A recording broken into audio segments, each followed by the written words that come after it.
Graça e paz, meus irmãos. E aproveitando que estamos ainda em pé, eu quero convidar a igreja a abrir as suas Bíblias na carta aos Hebreus e no capítulo 12.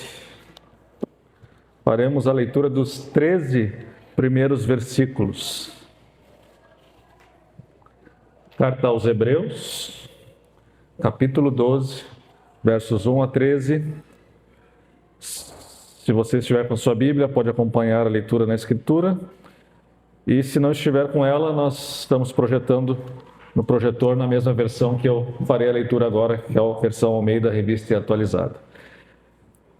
Hebreus, capítulo 12. Diz assim a palavra do Senhor: Portanto, também nós, visto que temos a rodear-nos tão grande nuvem de testemunhas, e desembaraçando-nos de todo o peso e do pecado que tenazmente nos assedia, corramos com perseverança a carreira que nos está proposta, olhando firmemente para o autor e consumador da fé, Jesus, o qual, em troca da alegria que lhe estava proposta, suportou a cruz, não fazendo caso da ignomínia, e está sentado à destra do trono de Deus. Considerai, pois, atentamente aquele que suportou tamanha oposição dos pecadores contra si mesmo, para que não vos fatigueis desmaiando em vossa alma. Ora, na vossa luta contra o pecado, ainda não tendes resistido até ao sangue, e estáis esquecidos da exortação como a filhos discorre convosco. Filho meu, não menosprezes a correção que vem do Senhor, nem desmaies quando por ele és reprovado, porque o Senhor corrige a quem ama e açoita todo filho a quem recebe. É para a disciplina que perseverais, Deus vos trata como filhos. Pois que filho há que o pai não corrige? Mas se estáis sem correção, de que todos se têm tornado participantes, logo sois bastardos e não filhos.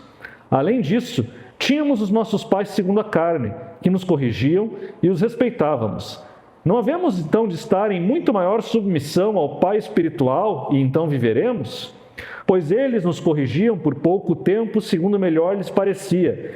Deus, porém, nos disciplina para aproveitamento, a fim de sermos participantes da sua santidade. Toda disciplina, com efeito, no momento, não parece ser motivo de alegria, mas de tristeza. Ao depois, entretanto, produz frutos pacíficos aos que têm sido por ela exercitados, frutos de justiça. Por isso, restabeleceis as mãos descaídas e os joelhos trôpegos, fazei caminhos retos para os pés, para que não se extravie o que é manco, antes seja curado. Até aqui a palavra do Senhor. A igreja pode tomar assento.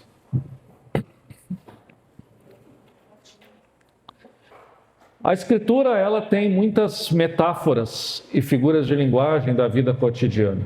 E uma das metáforas que mais usadas no Novo Testamento, nos escritos de Paulo, na carta aos Hebreus, é a metáfora da corrida. Também muitas vezes é usada a metáfora da luta, né? Como se a caminhada cristã nós estivéssemos envolvidos com uma luta. E isso para não falar no fato de que a própria fé cristã ela é considerada como um caminho, uma jornada, uma viagem, uma caminhada. Essas figuras de linguagem elas nos ilustram, portanto, apontam para um fato de que nós, como povo de Deus, a igreja como povo de Deus, está nesse mundo com um objetivo, com um propósito. Ela não está aqui pura e simplesmente está aqui, né, sem um caminho a seguir, sem um objetivo a alcançar, não está aqui simplesmente esperando ou aguardando, mas ela tem um objetivo, ela tem uma missão, ela tem uma atividade a desempenhar enquanto está aqui. Mas para que ela consiga desempenhar esse objetivo, essa meta, esse propósito que foi estabelecido previamente pelo Senhor, a Escritura nos fala também em diversos lugares que é necessário um preparo, é necessário uma disciplina. É necessário que adotemos certas práticas e se não adotarmos certas práticas, o próprio Senhor, por nós, adota certas práticas em nossas vidas para que nós possamos participar de sua santidade. Na semana passada falamos do profeta que viu a glória de Deus. E nessa semana nós vamos falar sobre o preparo que em nossa vida nós passamos para poder contemplar a glória de Deus ao final de nossos dias. E essa mensagem, portanto, eu estruturei ela em 3 pontos. 3 pequenos pontos que são dados aqui pelo próprio texto. Ainda que essa mensagem não seja tecnicamente totalmente expositiva, ela é um pouco temática também, mas ela se baseia nesse texto que nós lemos aqui de Hebreus capítulo 12, um texto muito conhecido, um texto célebre, e ela segue a divisão desse texto. Os 3 primeiros versículos nos falam da metáfora que o escritor de Hebreus, que não sabemos quem é, usa, que é a metáfora de uma corrida. Estamos numa corrida. A segunda parte da mensagem, dos versículos 4 até o versículo 11, nos fala da disciplina que Deus, nosso treinador, aplica sobre nós ao longo dessa corrida para que possamos concluí-la com êxito. E ao final, os 2 últimos versículos nos fala da importância de estarmos preparados e também pensarmos coletivamente, não apenas individualmente, mas pensarmos nos nossos irmãos e atuarmos juntos para que todos possam finalizar essa corrida e não desanimarmos e nem ficarmos amedrontados por causa da jornada, da corrida, da caminhada que Deus estabelece para o seu povo até a sua vinda.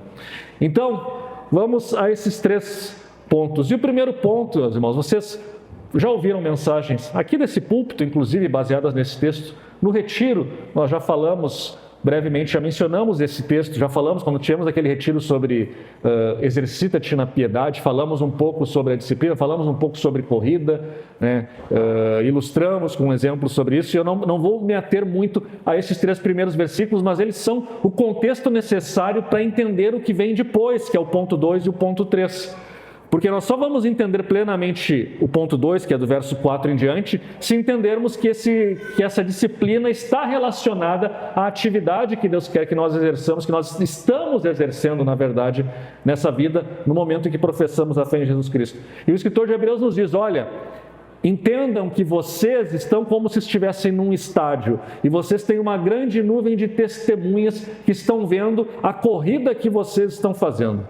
Vocês estão numa corrida. E há uma grande nuvem de testemunhas. E essa grande nuvem de testemunhas, se nós olharmos o capítulo 11, ele está falando dos heróis da fé. Ou seja, aqueles que também tiveram fé, que são irmãos nossos, que nos antecederam na fé. Estes estão testemunhando, eles são como público e estão torcendo por nós. Mas não somente essas pessoas são as testemunhas, mas também há inúmeras pessoas que, os nossos irmãos, vocês, todos nós, estamos juntos nessa corrida e também estão testemunhando aquilo que está acontecendo nesse estádio. E não somente essas pessoas, mas também os anjos, e Hebreus fala muitas vezes em anjos que assistem os santos, fala que Jesus é maior do que os anjos também estão assistindo aquilo que está acontecendo, estão assistindo essa corrida. E o escritor nos diz, portanto, já que vocês estão correndo e há uma grande nuvem de testemunhas torcendo por vocês, desembaraçem-se, desembaraçando-nos de todo o peso e do pecado que tenazmente nos assedia. O peso é tudo aquilo que pode nos afetar o nosso desempenho numa corrida.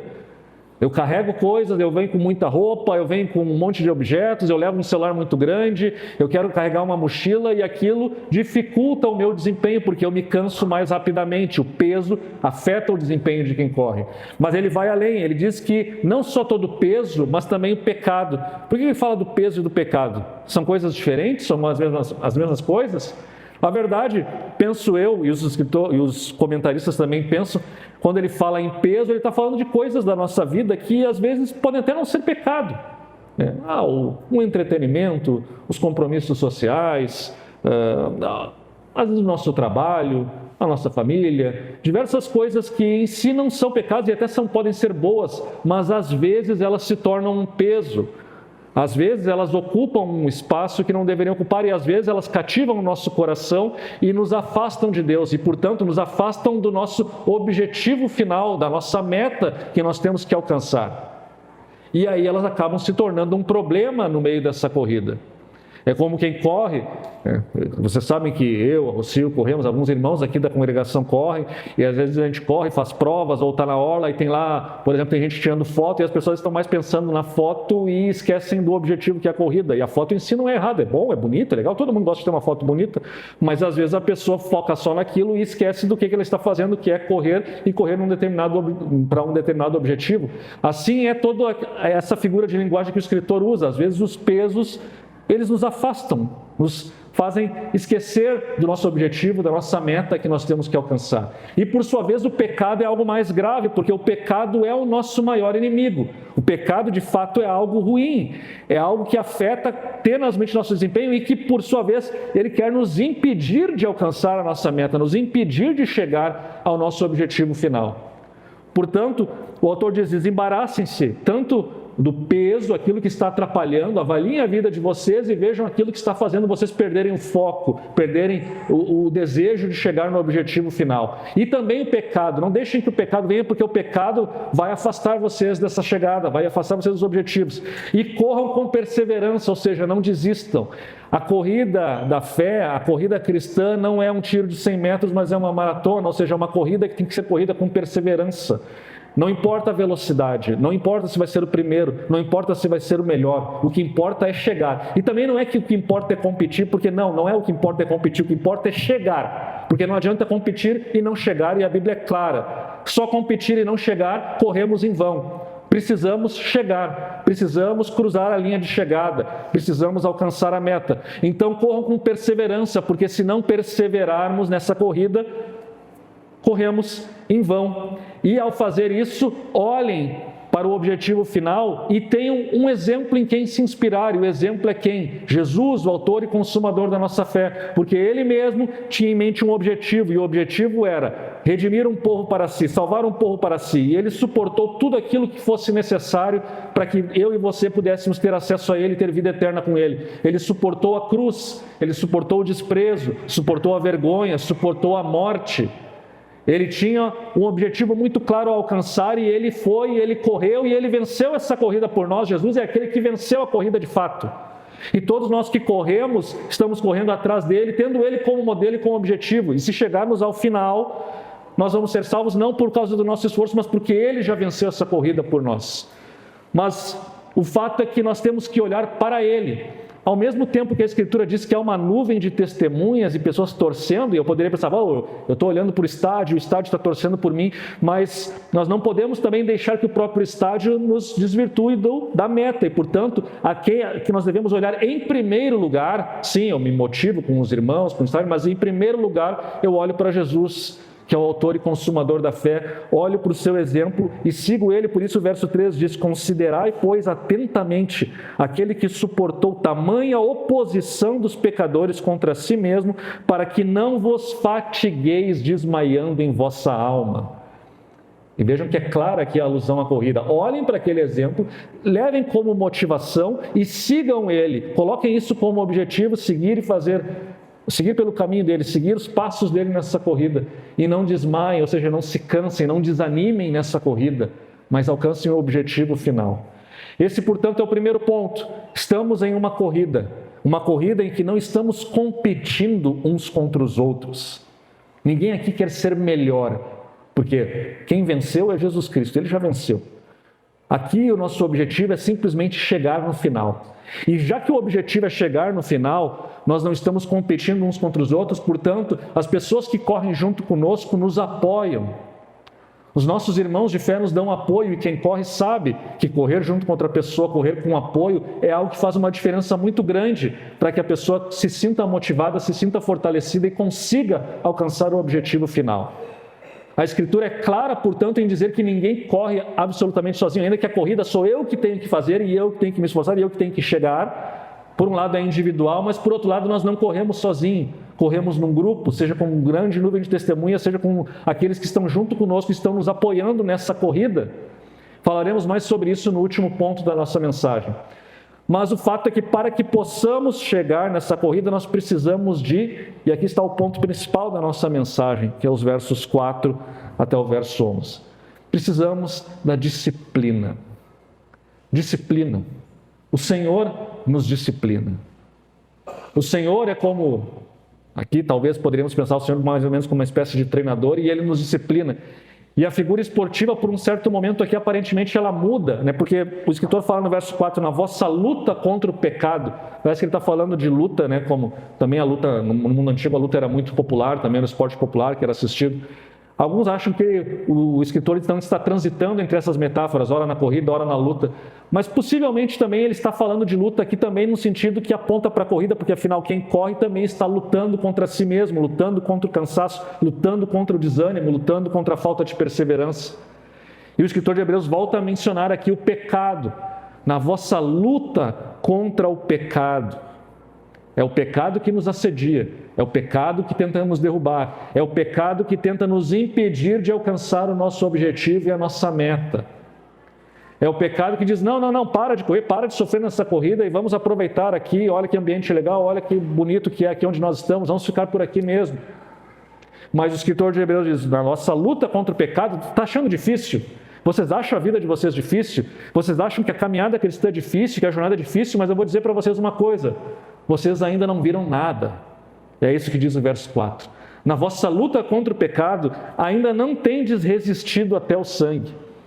Ou seja, vocês estão achando difícil, né? A vida de vocês, acham difícil seguir a Cristo, seguir a Deus, mas assim, vocês nem chegaram ao ponto de pagar com a vida de vocês por causa disso, viu? E Jesus, o autor e consumador da nossa fé, ele pagou com a sua própria vida, ele resistiu até o sangue, resistiu aos insultos, às humilhações e foi morto para que nós pudéssemos vencer, chegar ao final dessa corrida junto com ele. Então vocês, na luta de vocês contra o pecado, é uma luta ferrenha, é uma luta difícil. Vocês estão lutando contra aquilo dentro de vocês que desanima vocês, que joga vocês para baixo, que diz que vocês não vão conseguir, mas vocês ainda não chegaram no ponto extremo. Então vocês ainda têm um caminho árduo a percorrer. E o escritor de Hebreus é muito realista quanto a isso. Ele não vai dizer que não, agora vai ficar tudo mais fácil, agora com Jesus está tudo muito tranquilo, muito bom, vai em paz, vai na graça, é tudo muito tranquilo. Não, ele é de um realismo intenso aqui. Vocês ainda têm mais para passar. Mas ele vai dizer no verso 5, e aí digo mais, vocês parecem que esqueceram uma exortação que está lá no livro de Provérbios, que diz o seguinte, filho meu, não menosprezes a correção que vem do Senhor, e nem desmaies quando por ele és reprovado, porque o Senhor corrige a quem ama e açoita todo filho a quem recebe. Uma linguagem dura desse Provérbios que nos fala da disciplina. O escritor de Hebreus está introduzindo aqui, portanto, o tema da disciplina, e ele vai dizer que se nós quisermos concluir esta corrida, nós precisamos ter disciplina nas nossas vidas. Nós não podemos continuar mantendo hábitos que sabotam a nossa corrida. Precisamos de disciplina, precisamos ser disciplinados. E Deus, como um pai, ou como um treinador, mas como um pai, aqui usa a figura de linguagem do pai, o pai amoroso, o pai que sabe o que é bom para os seus filhos, Deus mesmo conduz a nossa vida e nos disciplina a partir das circunstâncias das nossas vidas. Possivelmente, os escritores de Hebreus estavam pensando em desistir da fé cristã, o contexto parece indicar isso, desistir da fé cristã, estavam desanimados porque estavam pagando um alto preço por professar a fé em Jesus Cristo. Eles eram rejeitados pelos seus irmãos judeus, a sociedade os desprezava, eles sofriam represálias, talvez perdessem seus rendimentos, seu trabalho. Estavam pensando, será que vale a pena? Será que esse Deus de graça que a Bíblia fala aqui, esse Jesus de graça que reina, que é poderoso, será que é tão poderoso assim? Porque Ele não me livra do que eu estou passando, olha o sofrimento que eu estou tendo, olha que difícil que está a minha vida, olha o preço que eu estou pagando. Mas o escritor de Hebreus está dizendo que os nossos sofrimentos nas nossas vidas são muitas vezes disciplina do Senhor para que possamos perseverar na nossa corrida. E que nós não devemos, portanto, nos rebelar contra a disciplina como um filho rebelde, mas devemos aceitar a disciplina do Senhor porque Ele quer o nosso bem. E aqui é uma questão que nós, muitas vezes, na nossa fé, nós ficamos com a nossa fé um pouco... fraquejamos a nossa fé, ficamos desanimados e quando passamos por dificuldades na vida, nós olhamos, pensamos em Deus e não deixamos de crer na existência de Deus, mas nós não encaramos Ele como um Pai amoroso, mas às vezes temos a tendência de encará-lo como um carrasco ou como uma pessoa sádica que nos faz sofrer e que não se importa com o nosso sofrimento e que nos deixa passar por qualquer coisa e que duvidamos da bondade de Deus. Mas o escritor de Hebreus está nos lembrando que muitas vezes, a Bíblia não vai dizer que todas as vezes que nós sofremos é disciplina de Deus. A Bíblia também ela vai abordar o sofrimento de outras maneiras.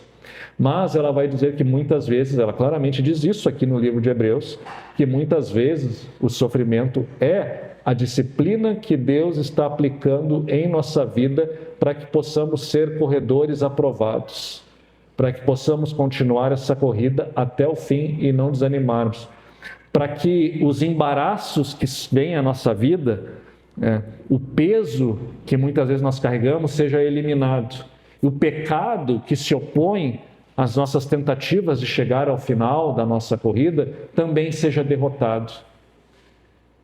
Quando nós vivemos, e também quem corre sabe disso, quem corre tem que abrir mão muitas vezes de comida, tem que abrir mão de bebida, às vezes tem que abrir mão de sono, às vezes tem que abrir mão de várias coisas, de compromissos sociais, para estar preparado para uma determinada corrida, ou às vezes só para um determinado treino que vai ser feito, porque ele tem que estar em boas condições.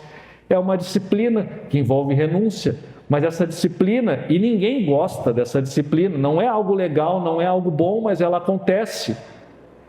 E mesmo as pessoas não gostando, ao se sujeitar àquela disciplina, depois de um tempo elas veem o fruto daquilo. Elas veem que elas, de uma hora para outra, parece que já não é mais tão difícil correr. De uma hora para outra parece que surgiu um fôlego do nada. De uma hora para outra parece que ela está capacitada a correr um pouco mais. Ela parecia que ela não ia aguentar, mas agora parece que ela vai muito mais do que ela imaginava. Por quê? Porque a disciplina teve um efeito. Gostando ou não daquela disciplina, ela teve um efeito sobre o corpo do corredor. E da mesma forma, o escritor de Hebreus está dizendo, a disciplina de Deus Pai, gostemos nós ou não, terá um efeito em nossa vida espiritual. Mas ele nos chama a não duvidar do amor de Deus, e aí ele usa uma comparação bem interessante que ele vai dizer aqui no verso 7. É para a disciplina que perseverais. Vejam bem, a disciplina tem um único objetivo, nos levar à perseverança. E o que nos diz lá, no início do capítulo 2, que nós temos que perseverar e não desmaiar em vossa alma. Vejam que está tudo conectado, a perseverança nessa corrida da fé. Agora, nós somos disciplinados para perseverar. A disciplina que perseverar, e Deus vos trata como filhos. Pois que filho há que o pai não corrige? Mas se estáis sem correção, de que todos se têm tornado participantes, logo sois bastardos e não filhos. Expressão forte, né? Hoje, inclusive, é politicamente incorreto usar a expressão bastardos, né? A Bíblia ela não está preocupada se ofende ou não, a Bíblia está preocupada em falar a realidade. E filho bastardo, na linguagem portuguesa, na linguagem culta, bastardo é aquele filho ilegítimo. Aquele filho, né, que não é da mesma mãe ou do mesmo pai, que não é o filho da família oficial, é aquele filho que não vai herdar, né, que não vai receber todos os benefícios da família, é aquele filho que, portanto, o pai não dá muita atenção. Por quê? Porque ele é um filho ilegítimo. Veja, aqui não é nenhuma... Nós não entramos aqui no mérito se é uma prática social correta ou incorreta, que é absurdo, o pai não dá atenção para o filho. Não é esse o objetivo, entrar no mérito da questão da terminologia. A questão aqui é que é uma ilustração. E a ilustração é que no mundo antigo, e isso muitas vezes acontece no nosso mundo contemporâneo ainda, o filho ilegítimo, o pai deixa ele viver do jeito que bem entender, porque ele não está preocupado. Em última instância, o pai não está preocupado com aquele filho ilegítimo, porque não é ele que vai carregar o seu nome, não é ele que vai representar a família. Portanto, o filho ilegítimo pode viver, ele é até sustentado, ele recebe lá algum recurso, ele não é abandonado, mas ele não recebe toda a disciplina, porque no final das contas ele não vai carregar o nome da família, então ele tem uma vida mais mansa, uma vida mais leve. Aí o filho legítimo olha para o filho ilegítimo e pensa, poxa, meu pai gosta mais dele do que de mim, porque olha aqui, ele está me torturando, aqui eu tenho que fazer isso, tenho que me sujeitar a isso, tenho que acordar cedo, tenho que comer, tenho que estudar, tenho que me esforçar, tenho que trabalhar. Às vezes meu pai me trata asperamente, enquanto que ele lá só aproveitando a vida, com a pensão que recebe, só desfrutando da vida, né? Ele é feliz, eu sou infeliz. quando na verdade é o contrário. Aquele filho que se sente oprimido pelo pai está sendo disciplinado para ter o seu caráter formado e ser um cidadão e representar a família. Enquanto que o filho bastardo, ele está lá vivendo a vida do jeito que ele bem entender, uma vida folgada, uma vida tranquila, mas quando ele crescer ele vai ver o resultado disso. E o resultado disso é que vai ser uma pessoa indisciplinada. O resultado disso vai ser uma pessoa que não tem futuro, uma pessoa que não tem perspectiva na vida. Essa é a comparação que o escritor de Hebreus está dizendo. Então, não se queixem, não olhem para o ímpio e vejam ele prosperando e vocês pensam assim, olha, Deus gosta dele, porque ele está bem e eu estou aqui sofrendo. Mas é negativo. Muitas vezes isso é um sinal do fato de que ele é um filho da perdição e não um filho amado. Porque quem ama, e aqui é um ditado, é o chavão, quem ama educa. Quem ama não deixa o filho jogado fazendo o que quer. Quem ama vai disciplinar, vai ensinar. É inevitável. E é aqui que talvez as crianças às vezes não entendem isso. Né? As crianças às vezes elas têm, prefiro um pai do que o outro, porque prefiro o pai do que a mãe, prefiro a mãe do que o pai, porque um dos pais é mais leve na disciplina, enquanto que o outro é mais exigente. E aí o filho pensa assim, não, ele é mais bonzinho comigo, mas às vezes as crianças não têm o discernimento de entender que a leveza na disciplina pode ser falta de amor e falta de atenção e cuidado. Ela pode encarar isso como algo bom, ela pode encarar isso como amor, porque não me incomoda, mas o oposto do amor, muitas vezes, não é o ódio, mas sim a indiferença. E um dos maiores danos que nós fazemos para os nossos filhos é sermos indiferentes a eles, indiferentes ao que eles serão no futuro, indiferentes ao que eles estão se tornando.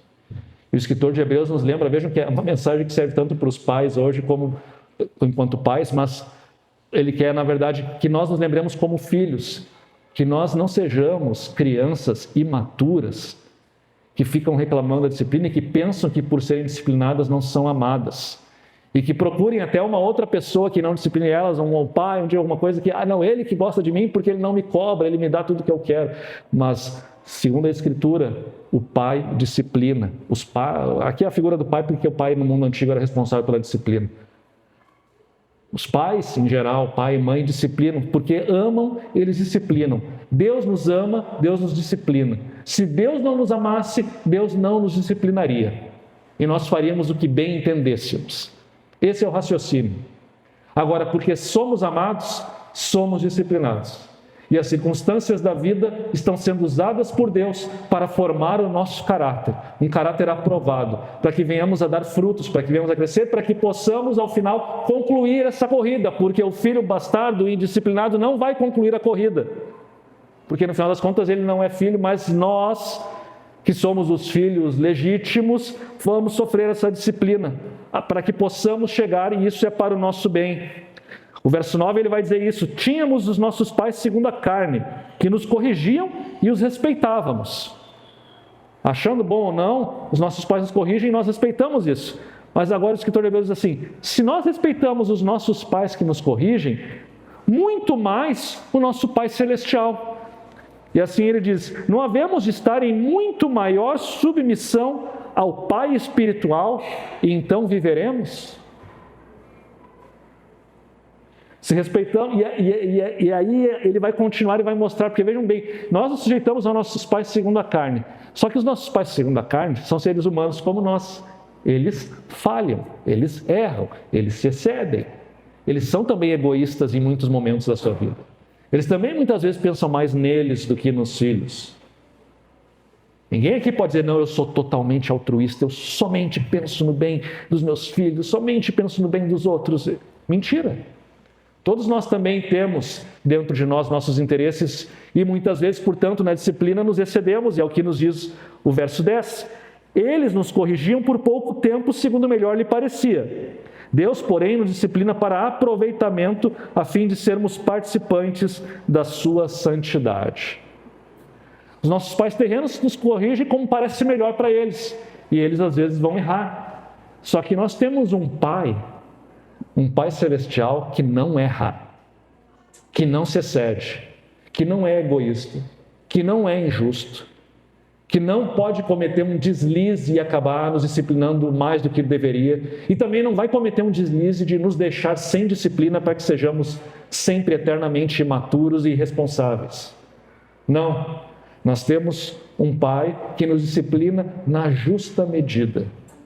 E nos disciplina com um objetivo em mente. Ele não nos disciplina só para que eu pare de incomodar, para de me incomodar e vai lá e dá um tapa e... Não, Deus não é assim. Deus não vai dizer, para Israel, para de me incomodar e nos derruba. Não, Deus não faz assim. Deus é sábio, Deus é santo e Deus é justo. E, portanto, Ele vai disciplinar conforme a sua santidade, conforme a sua justiça.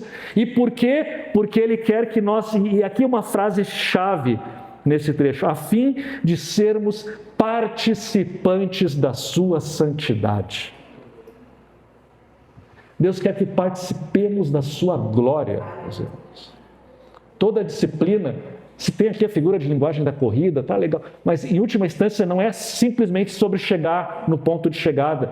Chegar no ponto de chegada, nós vamos receber o prêmio que é ver a glória de Deus e participar da glória de Deus. E todos aqueles que chegarem vão participar dessa glória de Deus.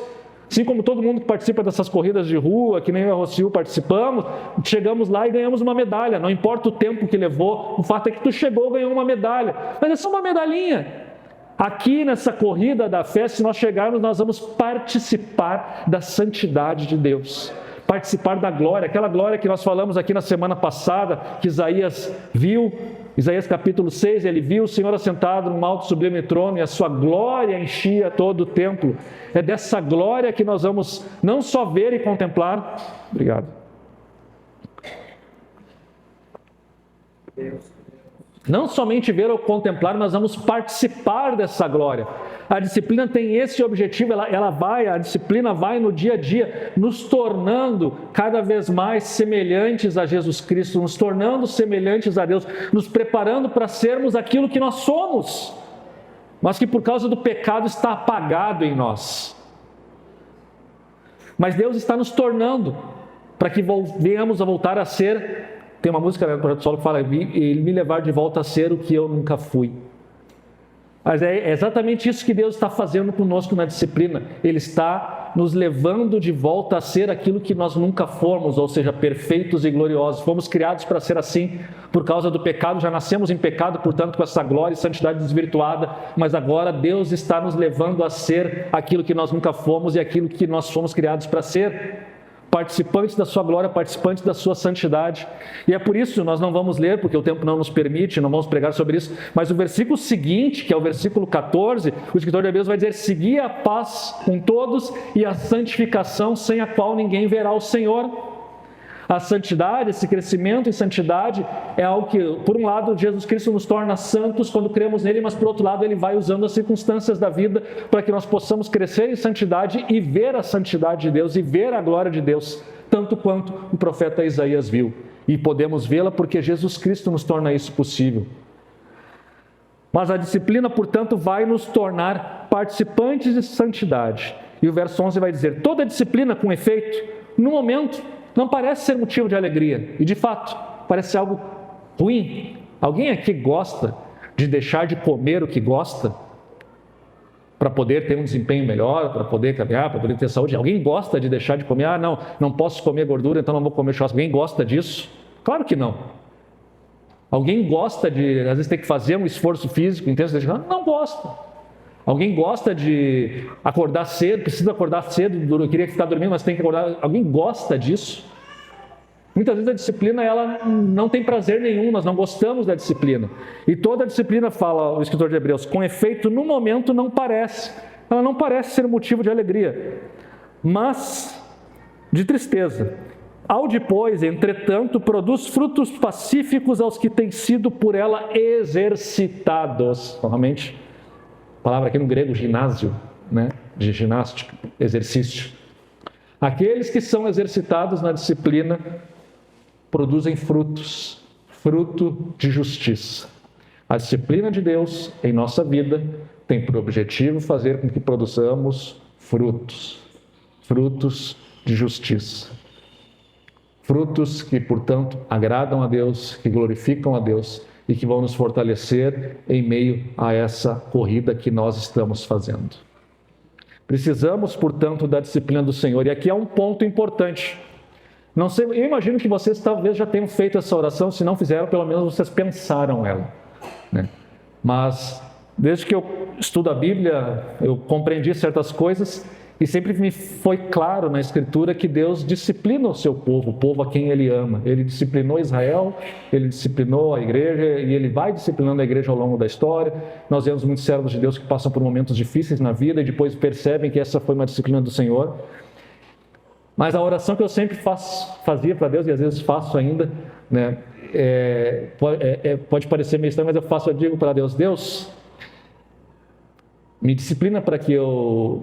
Me ensina os teus caminhos para que eu seja semelhante a Jesus Cristo, mas não pega muito pesado, pega leve.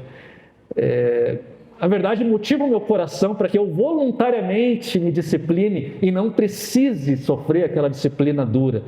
Tem misericórdia, não precisa me mandar uma doença grave, não precisa, tá? Eu não quero, tá? Me dá, usa algo mais leve, né? Eu prometo que eu vou tentar fazer melhor, né?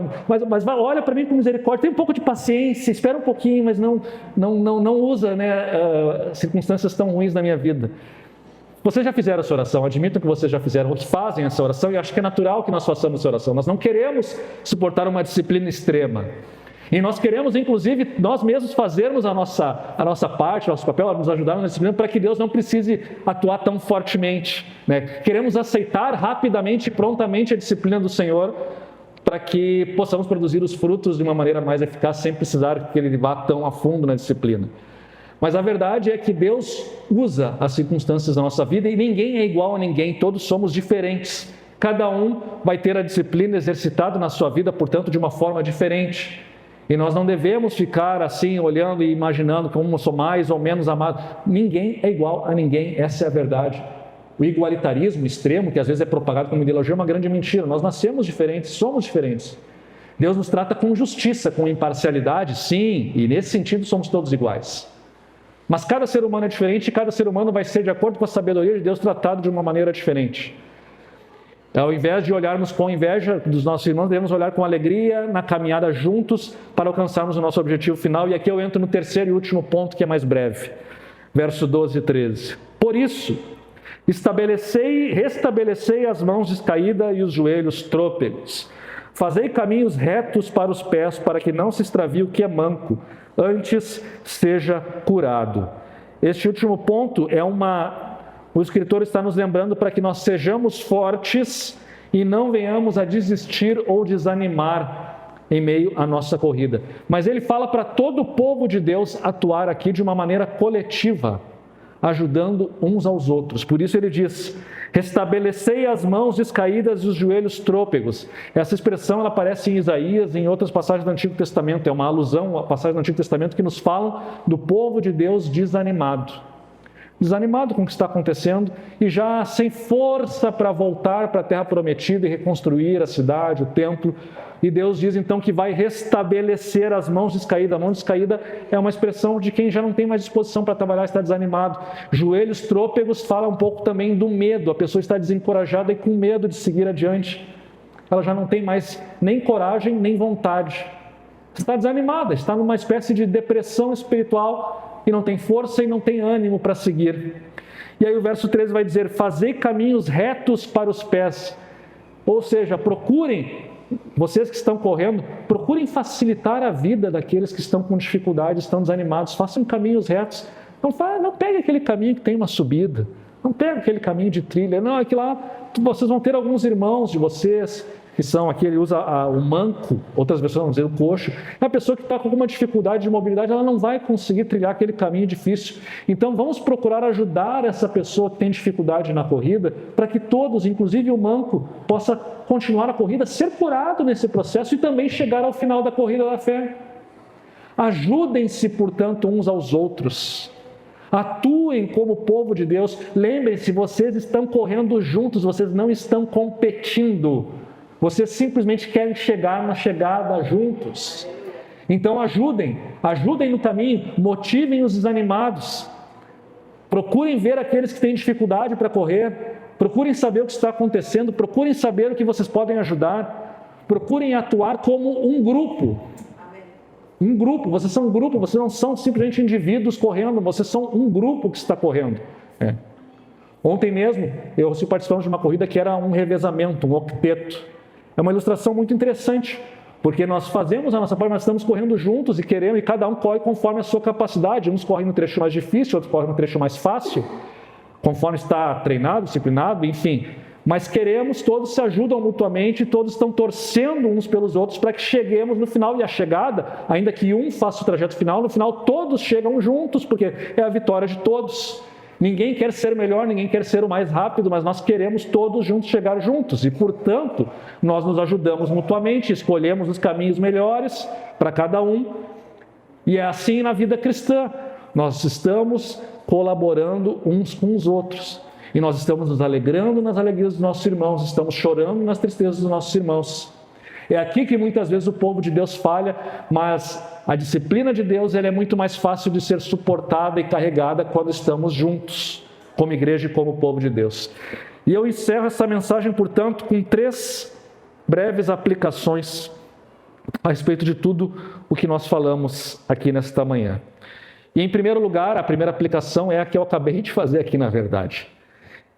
Torça e apoie o irmão que está correndo com você esta corrida da fé. Atue como povo de Deus, atue como corpo. E essa lembrança é uma lembrança fundamental, meus irmãos. Nós não podemos viver a nossa fé no isolamento. Não basta, eu ouço as pregações em casa, eu oro em casa, eu faço meu devocional em casa. A Bíblia é muito clara desde o início, Deus chama um povo, não apenas indivíduo. E o indivíduo que ele chama, Jesus Cristo, seu escolhido, ele está representando o povo. Ele nele mesmo leva todo o povo de Deus. Deus, portanto, tem um povo, tem muitos filhos e não filhos únicos. E, portanto, como povo, nosso papel é correr junto com os nossos irmãos essa corrida da fé e apoiar os nossos irmãos. E aí, lembrando, temos uma grande nuvem de testemunhas que também está torcendo, não é a torcida contra que está vaiando e jogando coisas, não. É uma torcida que está ao nosso favor. Os nossos irmãos estão ao nosso favor. Atue, portanto, a favor do seu irmão. Conheça a vida do seu irmão. Tenha mais intimidade com o seu irmão. Saiba o que ele está enfrentando, o que ele está lutando. Ore por ele, interceda com ele, ore junto com ele. Participe de momentos que promovam essa comunhão. Eu lembro aqui dos pequenos grupos que nós temos, eu lembro aqui dos momentos que nós fazemos almoços, fazemos confraternizações. Eu lembro aqui do fato de conversar com as pessoas individualmente, mandar mensagem, trocar ideias, fazer atividades, o lazer em comunhão com os irmãos. Temos também o nosso momento de lazer com os nossos irmãos. Tudo isso, meus irmãos, significa que estamos correndo juntos e apoiando uns aos outros. A segunda aplicação é a respeito da importância das disciplinas espirituais voluntárias. Se na semana passada eu falei que no início de ano o meu desejo para a igreja era que nós fizéssemos esse propósito de termos uma vida de adoração a Deus esse ano, de entrega total a Deus esse ano, para que a vontade dele se cumpra em nossas vidas, em nossas escolhas, a verdade é que só vamos fazer, nós não podemos nos iludir, essa entrega, meus irmãos. Podemos ter feito o propósito de entregar a nossa vida na semana passada. Esse ano eu quero deixar que Deus conduza mais minha vida, quero estar mais presente na igreja, na adoração. Mas isso só vai se tornar uma realidade concreta se nós praticarmos disciplinas espirituais voluntárias na nossa vida. Nós precisamos desenvolver o hábito de acordar e fazer uma oração para iniciarmos o nosso dia pensando em Deus. Precisamos desenvolver o hábito de ler a Escritura diariamente, para que a palavra de Deus renove a nossa mente. Precisamos desenvolver o hábito de adorar o Senhor. Isso significa que precisamos ajustar nossas rotinas. Porque isso, meu irmão, ler a Bíblia, orar, são disciplinas, são exercícios. São exercícios. E como já falamos aqui diversas vezes do púlpito, o nosso coração é moldado por essas disciplinas. É bem verdade que Deus manifesta a sua graça, seus raios de luz, muitas vezes num culto, num retiro, numa mensagem que ouvimos. Às vezes acontece algo sobrenatural que nos causa um impacto imediato, instantâneo e transforma a nossa vida. Mas aquela transformação para ter continuidade, para que possamos, como diz aqui, perseverar na corrida, nós precisamos da disciplina. Do contrário, nós perdemos aquilo que nós ganhamos. E como é comum isso no meio pentecostal, né?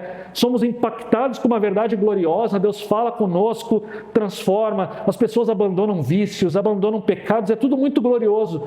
Mas às vezes as pessoas depois de um tempo voltam para o pecado, para a rotina, perdem o amor por Deus, pela igreja de Deus, pelas coisas de Deus. Por quê? Por quê? Porque elas não praticaram as disciplinas espirituais que iam preservar o seu amor, o amor no seu coração. E quem é casado aqui sabe que é assim que funciona no casamento também. Qual é o segredo do amor no casamento? As práticas, disciplinas de amor, disciplinas e práticas que geram amor com o passar do tempo. Se nós não fazemos nada, o sentimento vai passar, e ele passa, a paixão vai passar tudo. Vai se tornar uma monotonia, uma rotina e nada mais. Então precisamos, assim como é no casamento, também na nossa vida espiritual com Deus, essa disciplina é fundamental. E essa disciplina, meus irmãos, por mais que às vezes seja maçante, repetitiva, ela produz transformação. Lembrem-se do que eu falei. O corredor que está fazendo aquele treino, aquele treininho, não, isso aqui não vai adiantar, se eu faltar isso aqui não vai fazer diferença. Vai fazer diferença na soma, vai fazer diferença sim. Um treino que tu tira na semana, já vai fazer diferença depois quando precisar. A disciplina espiritual é a mesma coisa. A gente começa a matar um dia, mata outro dia, elimina um dia, elimina e vai eliminando. Aí falta um culto, vou faltar 2 cultos, não vai fazer diferença. Não, faltar 3 cultos, não vai fazer tanta diferença. Faz diferença sim. Porque quando nós olhamos para trás, e quando nós estamos fazendo, olhamos para trás, nós vemos o quanto nós crescemos, evoluímos, estamos mais semelhantes a Cristo. E quando nós paramos, nós olhamos para trás e dizemos, puxa, aquele meu primeiro amor, puxa, como era bom, como eu estava bem, e agora o que houve? O que houve? A gente não sabe o que houve. O que aconteceu? A gente não sabe. Falta de disciplina espiritual. Então que 2026, meus irmãos, seja um ano de mais disciplinas espirituais. Faça esse propósito, esse objetivo de ler a Bíblia. Talvez não ler a Bíblia de toda, pode ser difícil. Comece lendo salmos. Leia um salmo por dia. Vai lendo um salmo por dia. Acorde, leia um salmo por dia. Ou antes de dormir, leia um salmo antes de dormir. Ore de manhã, meio-dia, de noite, 3 vezes ao dia, orientando a presença de Deus para tudo aquilo que você fizer. Mas pratique, converse com os irmãos, se envolva com os irmãos, desenvolva amizade com os irmãos. Isso é disciplina espiritual também, se envolver com os irmãos. Pratique isso para o seu crescimento e para a glória de Cristo. E por fim, a última aplicação. Corra com perseverança, sem desanimar ou desistir, tendo a sua meta em mente. Quando nós pregamos aqui a primeira carta de Pedro, vocês vão lembrar, talvez você lembre a segunda mensagem, eu preguei ela, não me esqueço dela. Aquela passagem mexeu muito comigo, mas Pedro diz, sede sóbrios e esperai inteiramente na graça que há de ser revelada. É isso que significa perseverança, ter uma atitude de sobriedade, a disciplina. Ser sóbrios é como ser disciplinado, é como ter autocontrole. Esse autocontrole, essa sobriedade vai nos levar a perseverar. Enquanto nós vamos ver outras pessoas parando, desanimando, nós continuamos, seguimos e motivamos ela para vir junto, porque nós estamos com uma mente capaz de discernir o que está acontecendo, com uma mente focada no objetivo final, com uma mente focada em chegar lá. Nós estamos olhando para Cristo que está lá na chegada nos esperando. Nós estamos olhando para o autor e consumador da nossa fé. Nós estamos olhando para a alegria que nos está reservada. Nós estamos olhando para a glória de Deus que nos aguarda. E se aqui nós vemos como um espelho, lá nós veremos face a face, como diz a primeira carta de João. Nós haveremos de vê-lo como ele é. Se aqui estamos sendo transformados devagarinho, ficando um pouco mais parecido, lá seremos totalmente transformados. Então nós precisamos continuar olhando com esse objetivo. Sejam sóbrios, disciplinados e olhem para o autor e consumador da fé. Olhem para esse objetivo final, não esqueçam desse objetivo final, não esqueçam dessa glória final, porque somente quando temos esse objetivo na nossa mente é que nós vamos perseverar nessa corrida, nessa caminhada para a qual fomos chamados. Que Deus ajude-nos, portanto, ajude a nossa igreja para que nenhum de nós aqui desanime ou fique pelo caminho, mas que todos possamos continuar a olhar para o objetivo, continuar a olhar para Jesus Cristo e alcançar a glória final, portanto. Vamos colocar em pé e vamos orar.